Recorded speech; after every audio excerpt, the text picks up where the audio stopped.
Kitab Suci Tao Te Ching dan Pembabarannya, bab 28.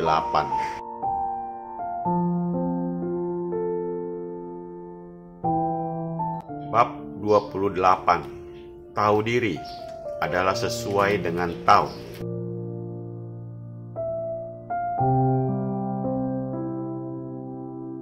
Satu, mengerti betul akan arti kekuatan, namun tetap menjaga kelembutan, menjadi arus yang jernih bagi dunia.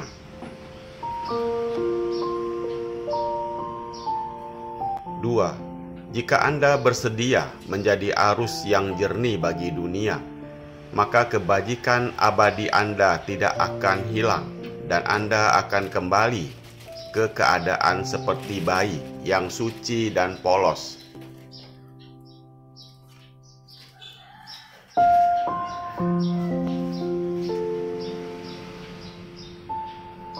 Tiga, mengerti betul tentang kecemerlangan, namun dapat tetap tenang sekalipun berada di tempat yang gelap, bersedia menjadi teladan bagi dunia.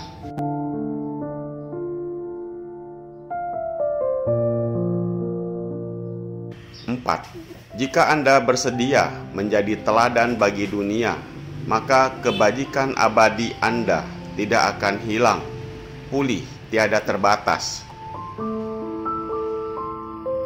5. Mengerti betul apa itu kemuliaan, tetapi tetap berada pada posisi yang rendah, bersedia menjadi lembah dunia.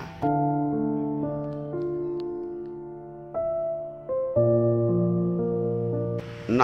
Hanya dengan bersedia menjadi lembah dunia, barulah kebajikan akan tercukupi. Kembali ke keadaan semula yang sederhana dan polos atau sewajarnya.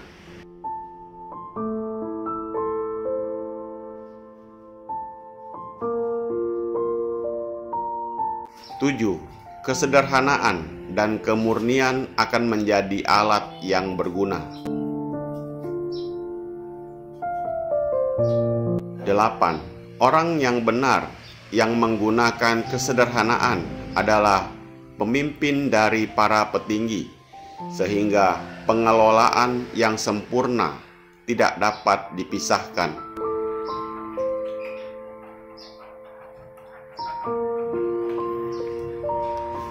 Para ahli dan sinolog memandang ilmu kebatinan sebagai ilmu yang bermutu tinggi, tapi bagi rakyat jelata umumnya dianggap samar, sukar dimengerti dan sukar pula untuk dipraktekkan.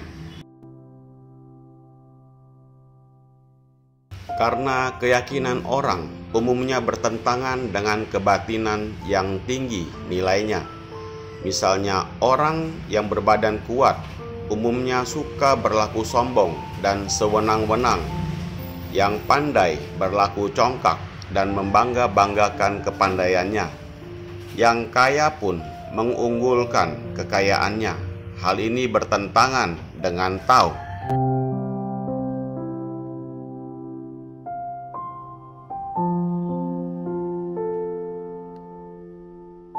Hal ini bertentangan dengan Tao yang menghendaki perilaku cinta kasih, lemah lembut, dan andap asor.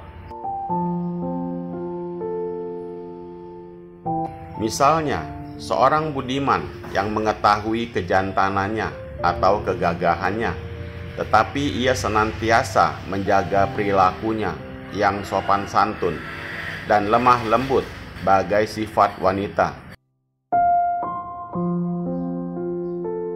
Ia akan merupakan aliran sungai atau sebagai saluran dari alam untuk mencurahkan kebajikan kepada sesamanya. Pasal 1-2.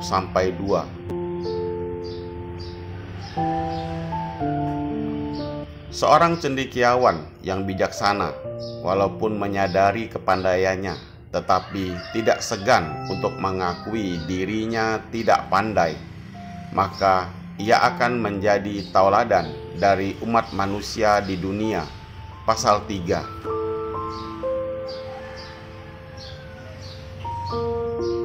Seorang yang kaya raya berkedudukan tinggi, walaupun mengetahui kedudukannya yang gemilang, tapi tidak segan menempatkan dirinya dalam kedudukan yang rendah, maka ia akan merupakan orang yang luas pandangannya, bagaikan lembah.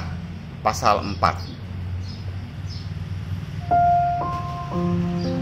Kesimpulan dari bab ini, Lao Tzu memberikan beberapa contoh dari sifat orang-orang budiman yang hidupnya sesuai dengan Tao.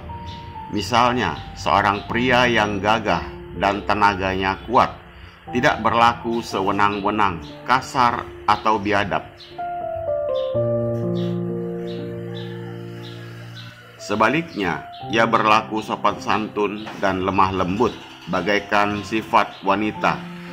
Dengan demikian, budinya semakin luhur, sehingga menjadi saluran alam untuk mencurahkan kebajikannya kepada sesamanya, serta dirinya kembali dalam sifat anak-anak, yaitu suci, jujur, dan sewajarnya.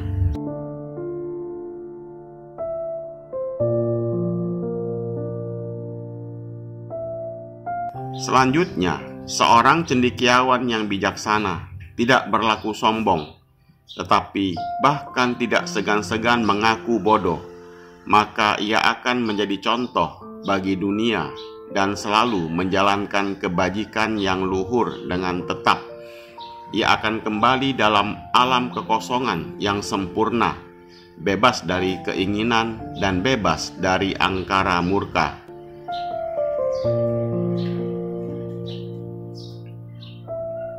Demikian pun seorang kaya raya, tidak bangga, bahkan ikhlas menempatkan diri dalam kedudukan yang rendah. Nyatalah, ia adalah seorang yang luas pandangannya, maka kebajikan kekal akan memenuhi dirinya. Ia kembali dalam kesederhanaan yang sempurna.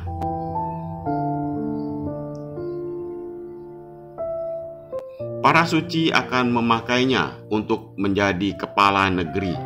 Pasti ia dapat mengatur pemerintahan dengan sempurna dan memimpin rakyat negerinya menjadi orang baik, sehingga tidak perlu menggunakan hukuman untuk menghukum rakyatnya.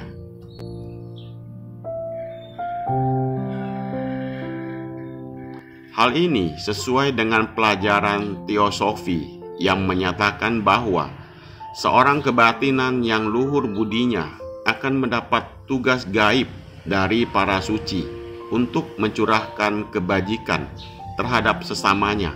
Pasal 7-8.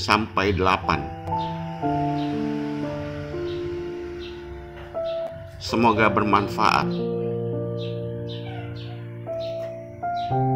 Terima kasih.